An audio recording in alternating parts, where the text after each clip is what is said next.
What is a computer? It's an electronic data processing machine. വല്ലതും മനസ്സിലായോ? ഇല്ല അല്ലേ? പ്രിയപ്പെട്ട വിദ്യാർത്ഥികളെ, പ്ലസ് 1 കമ്പ്യൂട്ടർ ആപ്ലിക്കേഷന്റെ ഒന്നാമത്തെ ചാപ്റ്ററിന്റെ പേരാണ് ഫണ്ടമെന്റൽസ് ഓഫ് കമ്പ്യൂട്ടർ. ഈ ഒരു ചാപ്റ്ററിലൂടെ നമ്മൾ കടന്നു പോവുകയാണ്.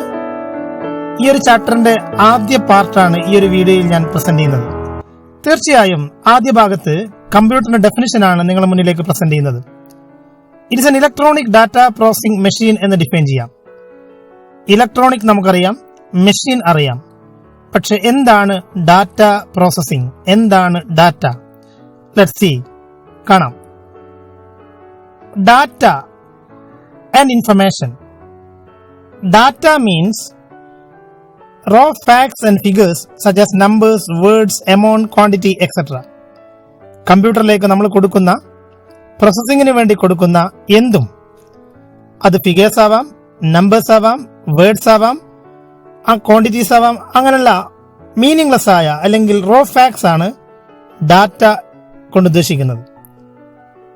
Information means arranged and meaningful form of data. Arranged and meaningful form of data is called information. അല്ലെങ്കിൽ after processing data is called information എന്ന് പറയാം. പ്രോസസ്ഡ് ഡാറ്റയാണ് ഇൻഫർമേഷൻ. തീർച്ചയായും ഈ ഒരു ചാപ്റ്ററിൽ ഏറ്റവും പ്രധാനപ്പെട്ട ഒരു ചോദ്യമാണ് ഡാറ്റയും ഇൻഫർമേഷനും. എന്താണ് ഡാറ്റ? എന്താണ് ഇൻഫർമേഷൻ? ഡാറ്റ പ്രോസസിംഗ് എന്നാൽ ഡാറ്റയെ ഇൻഫർമേഷൻ ആക്കി മാറ്റുന്ന പ്രവർത്തനമാണ്. Set of operations performed on data to get information. ഡാറ്റയുടെ മുകളിൽ ഏതാനും ഓപ്പറേഷൻസ് നടത്തുന്നു. എന്തിനു വേണ്ടി? ഇൻഫർമേഷൻ കിട്ടാൻ വേണ്ടി. ഡീറ്റെയിൽ ആയിട്ട് നമുക്ക് അതിലേക്ക് വരാം.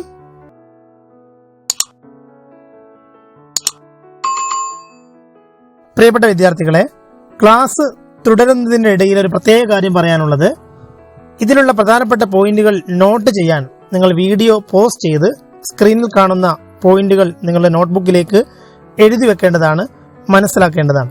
തുടരാം നമുക്ക്. Data processing. നേരത്തെ നാം പറഞ്ഞു, set of operations performed on data to get information ആണ് ഡാറ്റ പ്രോസസിംഗ്. എന്തൊക്കെയാണ് ഡാറ്റ പ്രോസസിംഗിന്റെ സ്റ്റേജസ്? ഏതൊക്കെയാണ് ഡാറ്റ പ്രോസസിംഗിന്റെ സ്റ്റേജസ്? സി, ആദ്യ സ്റ്റെപ്പ് ഡാറ്റ ക്യാപ്ചറിംഗ് ആണ്. Data capturing. Second one input. Third one processing, output, distribution. ഈ ഡിസ്ട്രിബ്യൂഷനിൽ നിന്ന് വീണ്ടും തിരിച്ചൊരു ഡയഗ്രാം ഡാറ്റ ക്യാപ്ചറിംഗിലേക്ക് പോകുന്ന കാണാം. ഇതിൽ ഇൻപുട്ടും പ്രോസസിംഗും അതേപോലെ ഔട്ട്പുട്ടുമായി ബന്ധമുള്ള മറ്റൊരു ഭാഗം കൂടി, സ്റ്റേജ് കൂടിയുണ്ട്, സ്റ്റോറേജ്. വിശദമായി നമുക്ക് ഇതിന്റെ ഡിഫറെന്റ് സ്റ്റേജുകൾ വിശദീകരിക്കാം. ഒന്നാമത്തെ സ്റ്റേജ് ക്യാപ്ചറിംഗ് ഡാറ്റ. ഈ ഒരു സ്റ്റേജിൽ ഇതാണ് ആദ്യത്തെ സ്റ്റേജ്. ഡാറ്റ പ്രോസസിംഗിന്റെ ആദ്യത്തെ സ്റ്റേജ് ആണ് capturing data. Data is collected. Data collect ചെയ്യുന്നു, ഡാറ്റ ശേഖരിക്കുന്നു. Using A format. ഒരു പ്രത്യേക ഫോർമാറ്റ് ഉപയോഗിച്ചാണ് ഡാറ്റ കളക്ട് ചെയ്യുന്നത്, കോൾഡ് സോഴ്സ് ഡോക്യുമെന്റ്. അപ്പോൾ എന്താണ് സോഴ്സ് ഡോക്യുമെന്റ്? ഡാറ്റ കളക്ട് ചെയ്യാൻ വേണ്ടി ഉപയോഗിക്കുന്ന ഒരു ഫോർമാറ്റ് ആണ് capturing data. Second stage input ആണ്. Collected data is given to computer for processing.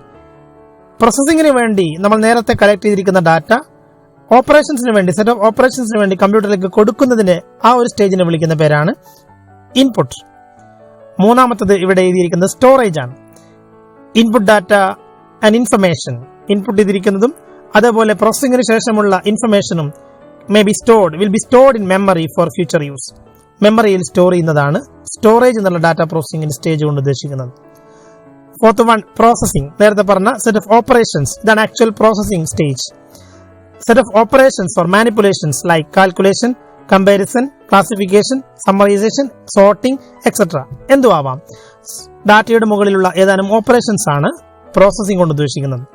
പ്രോസസിംഗിന് ശേഷം തീർച്ചയായിട്ടും നമ്മൾ നേരത്തെ പറഞ്ഞതുപോലെ നമുക്ക് ഇൻഫർമേഷൻ കിട്ടും. പ്രോസസ്ഡ് ഡാറ്റ അത് ലഭിക്കുന്ന സ്റ്റേജ് ആണ് ഔട്ട്പുട്ട് സ്റ്റേജ് എന്ന് പറയുന്നത്. ഡിസ്ട്രിബ്യൂഷൻ ആണ് അവസാനത്തെ stage. Output of one data processing may be given as input of another data processing. See, ഒരു ഡാറ്റ പ്രോസസിംഗിന്റെ ഔട്ട്പുട്ട് ചിലപ്പോൾ മറ്റൊരു ഡാറ്റ പ്രോസസിംഗിന്റെ ഇൻപുട്ട് ആയിട്ട് കൊടുത്തേക്കാം. നേരത്തെ നമ്മൾ കണ്ട ഡയഗ്രത്തിലേക്ക് തിരിച്ചു വരാം. ഇവിടെ ഡാറ്റ ക്യാപ്ചർ ചെയ്യുന്നു. ഞാനൊരു ചെറിയ എക്സാമ്പിൾ, ഏകജാലകത്തിൽ നമ്മൾ +1 അഡ്മിഷന് അപേക്ഷ കൊടുക്കുന്ന സമയത്ത് ഒരു ഫോം ഫില്ല് ചെയ്ത് കൊടുക്കുന്നു വിചാരിക്കുക. അപ്പോൾ ആ ഫോമിനെയാണ് സോഴ്സ് ഡോക്യുമെന്റ് എന്ന് പറയുന്നത്. അപ്പോൾ ഫോം വഴി നമ്മൾ ഡാറ്റ കളക്ട് ചെയ്യുന്നു. കളക്ട് ചെയ്തിരിക്കുന്ന ഡാറ്റ കമ്പ്യൂട്ടറിലേക്ക് ഇൻപുട്ട് ചെയ്യുന്നു. കീബോർഡ് ഉപയോഗിച്ച് നമ്മൾ കമ്പ്യൂട്ടറിലേക്ക് അല്ലെങ്കിൽ ഓൺലൈൻ വഴി നമ്മൾ എൻ്റർ ചെയ്യുന്നു. തീർച്ചയായും ഏകജാലകത്തിന്റെ പ്രോസസ്സിംഗ്, അലോട്ട്മെന്റ് സമയത്ത് പ്രോസസ്സിംഗ് നടക്കുന്നു. നിങ്ങളുടെ വിവിധങ്ങളായ നമ്മൾ കൊടുത്തിരിക്കുന്ന വിവിധ തരത്തിലുള്ള നേരത്തെ നമ്മൾ പറഞ്ഞ റോ ഫാക്സുകൾ, അതായത് നമ്പേഴ്സും ഡിജിറ്റ്സും സിംബൽസും ലെറ്റേഴ്സും അല്ലെങ്കിൽ വേർഡ്സും ഒക്കെ ചേർത്തുകൊണ്ട് അതിന് മുകളിൽ കാൽക്കുലേഷനും സോർട്ടിങ്ങും ഗ്രൂപ്പിങ്ങും ക്ലാസിഫിക്കേഷനും ഒക്കെ നടക്കേണ്ടതുണ്ട്. കാരണം നമ്മുടെ A+കളെ A ആക്കിയിട്ട് ഇന്റർപ്രറ്റ് ചെയ്യുന്നതും A+കളെ 9 ആക്കിയും ഇന്റർപ്രറ്റ് ചെയ്യുന്നതും അതിനെ കൂട്ടുന്നതും, അത് വിവിധ A+ഉം A, B ഒക്കെ അതിന്റെ ഗ്രേഡ് പോയിന്റുകൾ കൂട്ടുന്ന കാൽക്കുലേഷനും അതുപോലെ മാർക്കിന്റെ അടിസ്ഥാനത്തിലുള്ള സോർട്ടിങ്ങും ഈ ഓപ്പറേഷൻസ് ആണ് പ്രോസസ്സിംഗ് കൊണ്ട് ഉദ്ദേശിക്കുന്നത്.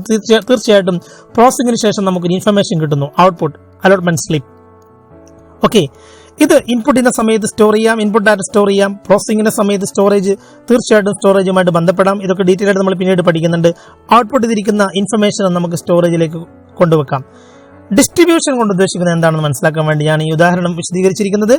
നമുക്ക് കിട്ടിയിരിക്കുന്ന ഔട്ട്പുട്ട്, അതായത് ഏകജാലകത്തിന്റെ ആപ്ലിക്കേഷൻ കൊടുത്ത സമയത്ത് നമുക്ക് ലഭിച്ചിരിക്കുന്ന ഔട്ട്പുട്ടായ അലോട്ട്മെന്റ് സ്ലിപ്പ് അഡ്മിഷൻ എന്ന് പറയുന്ന മറ്റൊരു ഡാറ്റ പ്രോസസ്സിംഗിന്റെ പ്രോസസ്സിന്റെ ഇൻപുട്ടായിട്ട് അവിടെ കൊടുത്തേക്കാം.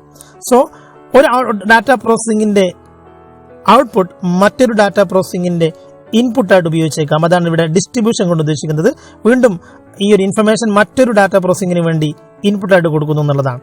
ഇതാണ് ഡാറ്റ പ്രോസസ്സിംഗിന്റെ വിവിധ സ്റ്റേജുകൾ. ഒരു റിവിഷൻ ക്ലാസ് ആയതുകൊണ്ട് തന്നെ വളരെ ഡീറ്റെയിൽ ആയിട്ട് പോകുന്നതിന് പരിമിതി നിങ്ങൾ മനസ്സിലാക്കുക. ഓക്കെ, അപ്പൊ നമുക്ക് വീണ്ടും നേരത്തെ നമ്മൾ പറഞ്ഞ ഡാറ്റയും ഇൻഫർമേഷൻ നമ്മളെ വ്യത്യാസം എന്താണ്? നമ്മൾ കൊടുക്കുന്ന നമ്പേഴ്സും ലെറ്റേഴ്സും സിംബൽസും അതാണല്ലോ ഡാറ്റ. അതിന് പ്രത്യേകിച്ച് മീനിങ് ഇല്ല, അല്ലേ? Okay, raw facts and figures ആണ്. സിമിലർ ടു റോ മെറ്റീരിയൽസിന് തുല്യമാണ്. കനോട്ട് ബി ഡയറക്ട്ലി യൂസ്ഡ്, നേരിട്ട് ഉപയോഗിക്കാൻ പറ്റില്ല, മീനിങ്ലെസ് ആണ്. Does not give precise and clear sense, അതിനൊരു കൃത്യമായ ക്ലിയർ സെൻസ് ഇല്ലാത്തതാണ്. അതുപോലെ പ്രിസൈസ് അല്ല. എന്നാൽ ഇതിന്റെ നേരെ ഓപ്പോസിറ്റ് ആണ് ഇൻഫർമേഷൻ. പ്രൊസസ്ഡ് ഡാറ്റയാണ് ഇൻഫർമേഷൻ. ഫിനിഷ്ഡ് പ്രൊഡക്റ്റിന് തുല്യമാണ് ഇൻഫർമേഷൻ. അത് നമുക്ക് നോളജ് ആഡ് ചെയ്യാൻ വേണ്ടി ഉപയോഗിക്കുന്നു. അതുവഴി നോളജ് ഉപയോഗിച്ച് നമുക്ക് തീരുമാനമെടുക്കാൻ വേണ്ടി സഹായിക്കുന്നു. ക്ലിയർ ആണ് ഇൻഫർമേഷൻ, മീനിങ് ഫുൾ ആണ്. പല പരീക്ഷയ്ക്കും ചോദിക്കുന്ന ചോദ്യമാണ്, what is the difference between data and information? Data is meaningless and information is meaningful. See, information always adds knowledge. Information knowledge വർദ്ധിപ്പിക്കും. ആ നോളജ് നമുക്ക് തീരുമാനമെടുക്കാൻ വേണ്ടി, പ്രോബ്ലം സോൾവ് ചെയ്യാൻ വേണ്ടി ഉപയോഗിക്കാൻ വേണ്ടി സാധിക്കും. We can apply this knowledge in decision making.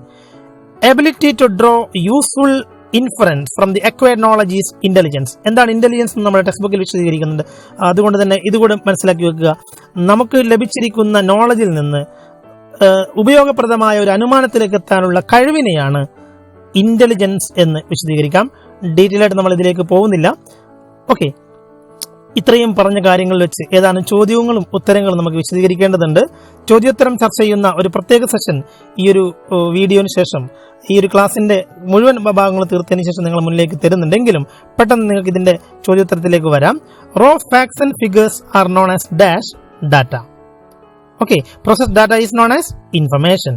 Which of the following help us to take decision? തീർച്ചയായിട്ടും നേരത്തെ നമ്മൾ പറഞ്ഞു, നോളജ് ആണ്. Manipulation of data to get information is known as processing. Manipulation set of operations ആണ്. Okay, arrange the following in proper order. തീർച്ചയായിട്ടും ഇതിന്റെ correct order നമുക്ക് പറഞ്ഞു കൊടുക്കാം.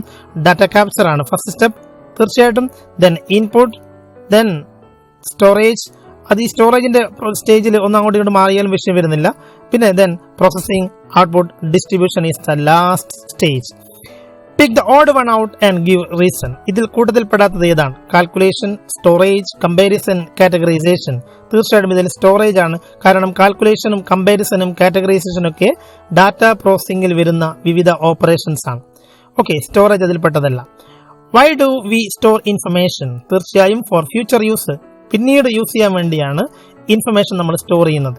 Information may act as data state true or false. തീർച്ചയായിട്ടും true ആണ്.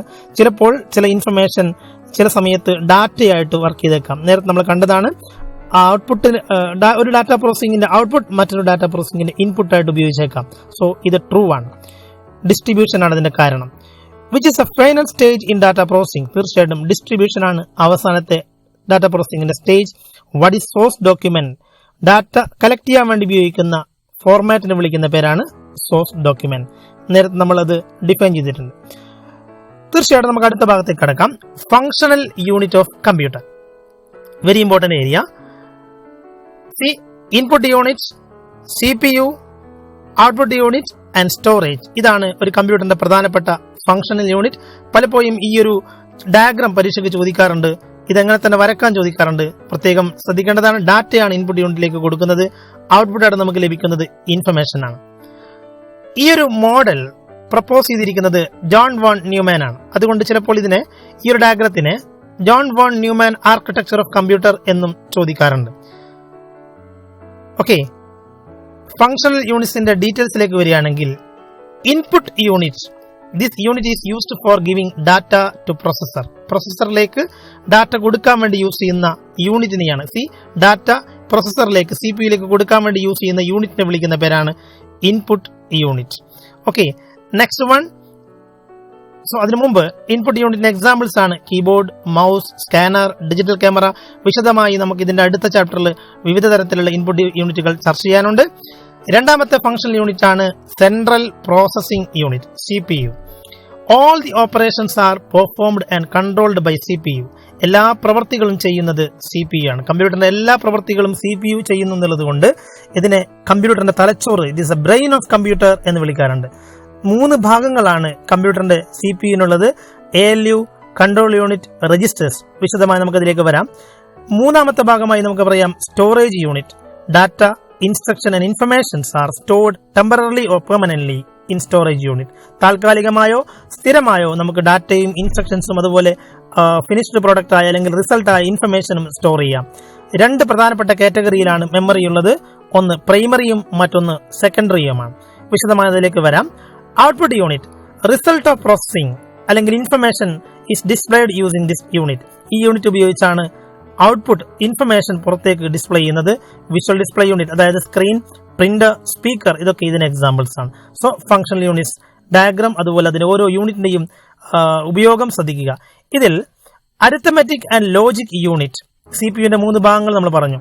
It performs the calculations and logical operations such as comparison and decision making. Actual processing നടക്കുന്നത്, actual operation ചെയ്യുന്ന CPU-ന്റെ ഉള്ളിലുള്ള യൂണിറ്റ് ആണ് ALU, arithmetic logic unit. Control unit ആണ് കമ്പ്യൂട്ടറിന്റെ എല്ലാ പ്രവർത്തനങ്ങളെയും മാനേജ് ചെയ്യുന്നത് അല്ലെങ്കിൽ കോർഡിനേറ്റ് ചെയ്യുന്നത്. ഓക്കെ, അതുകൊണ്ട് തന്നെ കൺട്രോൾ യൂണിറ്റിനെ central nervous system of computer, കമ്പ്യൂട്ടറിന്റെ കേന്ദ്ര നാഡീവ്യൂഹം എന്ന് വിളിക്കാറുണ്ട്. രജിസ്റ്റർ എന്ന് പറയുന്നത് CPU-ന്റെ ഉള്ളിലുള്ള വളരെ ചെറിയ താൽക്കാലികമായ മെമ്മറിയാണ്. ഇതിന്റെ ഉപയോഗമൊക്കെ വളരെ ഡീറ്റെയിൽ ആയിട്ട് അടുത്ത 2ാമത്തെ ചാപ്റ്ററിൽ വിശദീകരിക്കുന്നുണ്ട്. ഇതാണ് കമ്പ്യൂട്ടറിന്റെ CPU-ന്റെ 3 പ്രധാനപ്പെട്ട ഭാഗങ്ങൾ. ഇൻപുട്ട് യൂണിറ്റിന്റെയും ഔട്ട്പുട്ട് യൂണിറ്റിന്റെയും ഫംഗ്ഷൻസിലേക്ക് വരികയാണെങ്കിൽ, ഇൻപുട്ട് യൂണിറ്റിന്റെ functions, it accepts instructions and data. Input unit ഡാറ്റയും ഇൻസ്ട്രക്ഷൻസും സ്വീകരിക്കുന്നു, പിന്നീട് convert this to computer acceptable form. ഈ സ്വീകരിച്ചിരിക്കുന്ന ഇൻസ്ട്രക്ഷൻസിനെയും ഡാറ്റയും കമ്പ്യൂട്ടറിന് മനസ്സിലാവുന്ന രൂപത്തിലേക്ക് മാറ്റുന്നു. Give data and instruction to processor. അങ്ങനെ മാറ്റിയതിനു ശേഷം അത് CPU-ലേക്ക് പ്രോസസിംഗിന് വേണ്ടി കൊടുക്കുന്നു. ഈ 3 കാര്യങ്ങളാണ് ഒരു ഇൻപുട്ട് യൂണിറ്റ് ചെയ്യുന്നത്. ഒരു കീബോർഡിന്റെ എക്സാമ്പിൾ പറയുകയാണെങ്കിൽ, നമ്മൾ ABC പോലെയുള്ള ലെറ്റേഴ്സ് ടൈപ്പ് ചെയ്യുമ്പോൾ അതിന് കമ്പ്യൂട്ടറിന് മനസ്സിലാവുന്ന രൂപത്തിലേക്ക് അതിനെ മാറ്റിയിട്ട് അത് കമ്പ്യൂട്ടർ CPU-ലേക്ക് അത് കൊടുക്കുന്നു എന്നുള്ളതാണ്. ഔട്ട്പുട്ട് യൂണിറ്റ് ഇതിന് നേരെ റിവേഴ്സ് ആണ് ചെയ്യുന്നത്. പലപ്പോഴും പരീക്ഷയ്ക്ക് ചോദിക്കാറുണ്ട് എന്തൊക്കെയാണ് ഇൻപുട്ട് യൂണിറ്റിന്റെയും ഔട്ട്പുട്ട് യൂണിറ്റിന്റെയും function.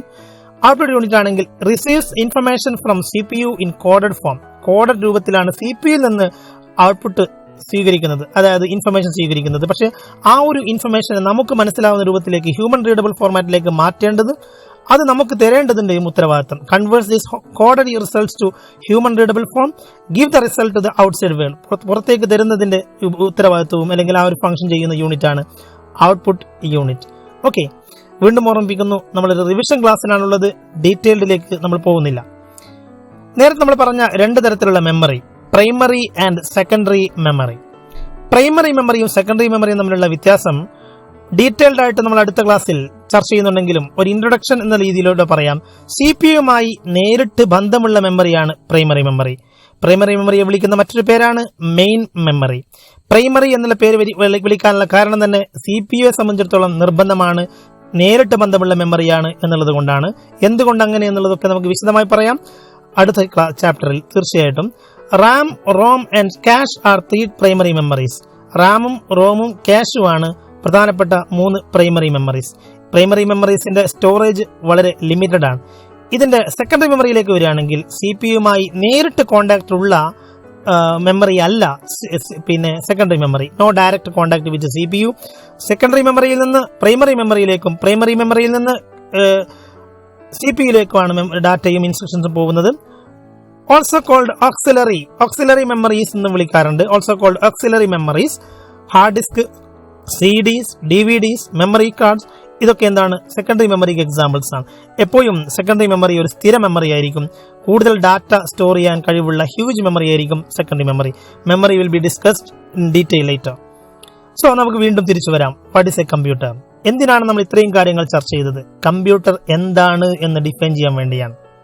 What is A computer? Is N electronic data processing machine. Data സ്വീകരിക്കുന്നു, ഡാറ്റയുടെ മുകളിൽ ഒരുപാട് ഓപ്പറേഷൻസ് നടത്തുന്നു, അതിന് മറുപടിയായിട്ട് അതിന് ഔട്ട്പുട്ടായിട്ട് ഇൻഫർമേഷൻ തരുന്നു.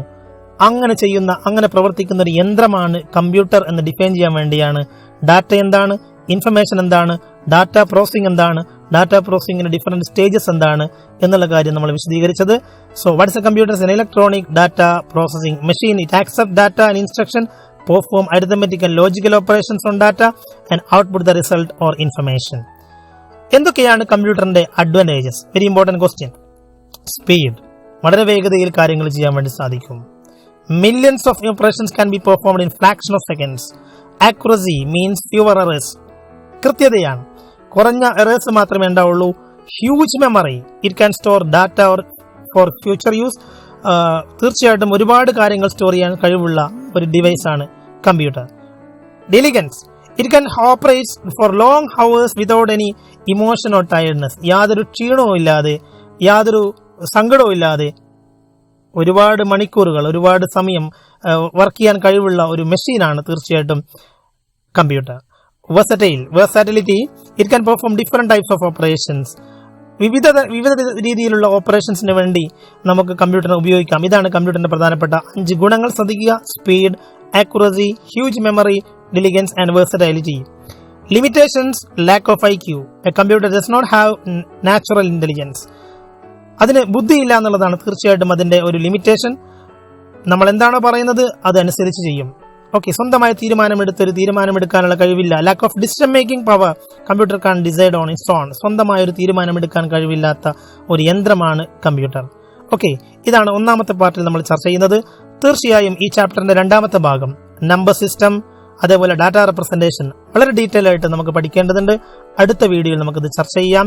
വീണ്ടും ഓർമ്മിപ്പിക്കാനുള്ളത്, ഇത് റിവിഷൻ ക്ലാസ് ആയതുകൊണ്ട് തന്നെ ഇതിൽ സ്ക്രീനിലുള്ള നോട്ട്സുകൾ പ്രത്യേകം പോസ് ചെയ്ത് എഴുതി വെക്കാനും അത് മനസ്സിലാക്കാനും ശ്രദ്ധിക്കുക. ഡീറ്റെയിൽഡ് ആയിട്ട് പറയാൻ പരിമിതികൾ ഉണ്ടെന്നുള്ള കാര്യം ഒരിക്കൽ കൂടി ആവർത്തിക്കുന്നു. Thank you. രണ്ടാമത്തെ പാർട്ടുമായി നമുക്ക് വീണ്ടും കാണാം, ഒന്നാമത്തെ ചാപ്റ്ററിന്റെ. Thank you.